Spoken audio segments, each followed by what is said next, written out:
Let's start on Patanjali Yoga Sutras, the pure yoga. What is yoga?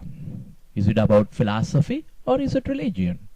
Is it anything to do with worship? Do I have to have a separate lifestyle? If so, why should I have to know about yoga?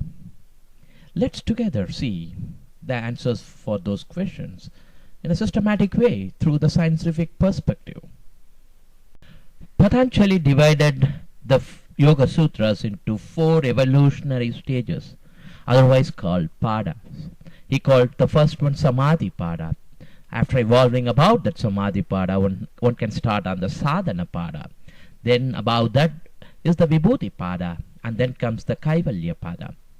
The first Pada is the Samadhi Pada. Let's start on that. In the first Pada, the first sutra starts like this: Adha Yoga Anushasanam. What do we mean by Adha Yoga Anushasanam? Adha means now, or it could be it's time to. Anushasanam is like reinvention, reinterpretation, re-rendering. Yoga.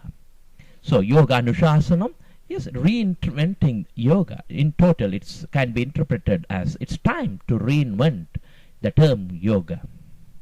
From the very first sutra saying that let's reinvent the yoga, it's obvious that yoga existed long before Patanjali came in. Only it got limitedly identified over a period of time. Why the limited identification? Let's find out how we identify yoga today in the most of the world. Everywhere, yoga goes with asanas.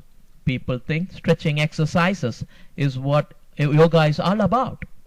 It's not wrong, but it's just limited. Likewise, pranayama.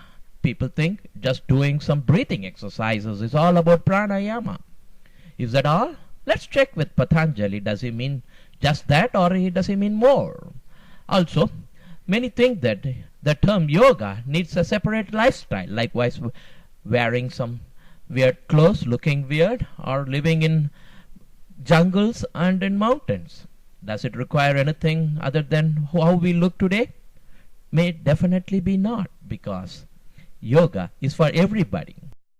Let's find it in a scientific way. What Patanjali means by yoga.